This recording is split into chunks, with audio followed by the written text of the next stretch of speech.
For years in the United States of America, we had a president who stood up at press conferences and talked tough about Vladimir Putin, and then Putin invaded Ukraine and destroyed a significant chunk of the country. The path to peace and the path to prosperity is maybe engaging in diplomacy. We tried the pathway of Joe Biden of thumping our chest and pretending that the President of the United States' words mattered more than the President of the United States' actions. What makes America a good country is America engaging in diplomacy. That's what President Trump is doing. Can I ask you? Sure. Yeah? Yeah. Okay. So he occupied our parts, big parts of Ukraine, part of East and Crimea. So he occupied it on 2014.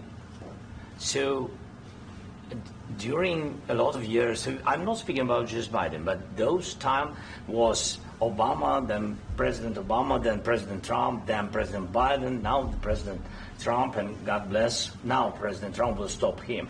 But during 2014, nobody stopped him. He just occupied and took.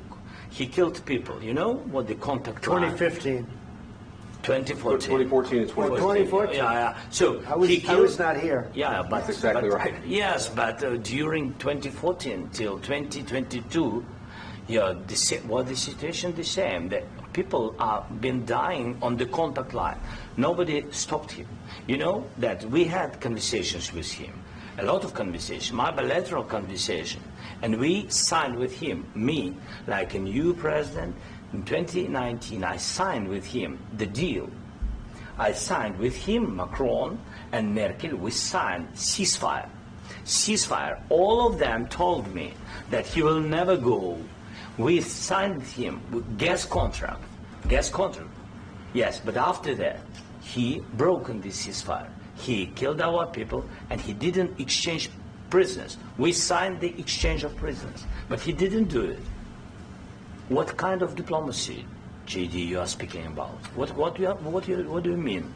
I'm talking about the kind of diplomacy that's going to end the destruction of your country. Yes, but if you Mr. President, with respect, I think it's disrespectful for you to come into the Oval Office and try to litigate this in front of the American media. Right now, you guys are going around and forcing conscripts to the front lines because you have manpower problems. You should be thanking the President for trying to bring an end to this conflict. Have you ever been to Ukraine that you say what problems we have?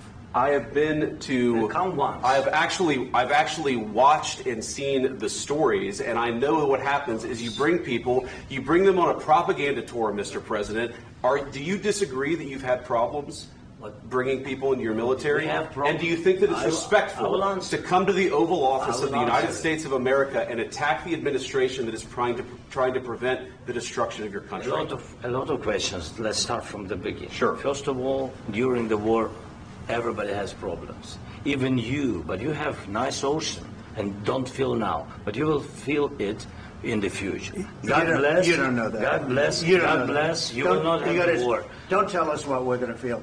We're trying to solve a problem. Don't tell us what we're going to feel. I'm not telling you. Because you're in no position to dictate that. That's exactly what you're doing. You're in no position to dictate what we're going to feel.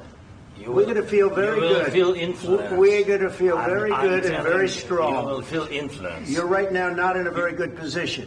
You've allowed yourself to be in a very bad position, and he happens to be right about it. From the very beginning of the war. You're not in a good position. You don't have the cards right now. With us, you start having cards. Right now, you don't. You're playing cards. You're playing cards. You're gambling with the lives of millions of people. You're gambling with World War III. You're gambling with World War III. And what you're doing is very disrespectful to the country, this country, that's back to you, far more than a lot of people said they should have. Have you said thank you once? This a entire meeting? times. No, in this Even entire today. meeting, have you said thank Even you? today. You went to Pennsylvania and campaigned for the opposition in October. Offer some words of appreciation for the United States of America and the president who's trying to save your country. Please, you think that if you will speak very loudly about the war, you He's can... not speaking loudly. He's not speaking loudly. Your country's in big trouble. Can I Wait a answer? minute. No. Can You've I done a lot answer? of talking. Your country is in big trouble. I know. You're not I winning. know. You're not winning this.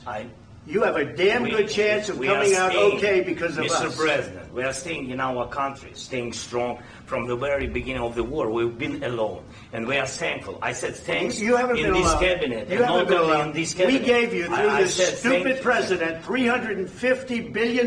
You voted we gave for you your military president. equipment, You and you voted men for are your brave, president. but they had to use our military. What about If you didn't have You our invited military me- equipment, You invited if me you to didn't speak. have our military equipment, this war would have been over in 2 weeks. In 3 days, I heard it from Putin. In 3 days, this is something Maybe new. less. In 2 weeks, of course, yes. It's going to be a very hard thing to do business like this. Again, I tell you. just say thank you. I said a lot of times to American people. Accept that there are disagreements, and let's go litigate those disagreements rather than trying to fight it out in the American media when you're wrong.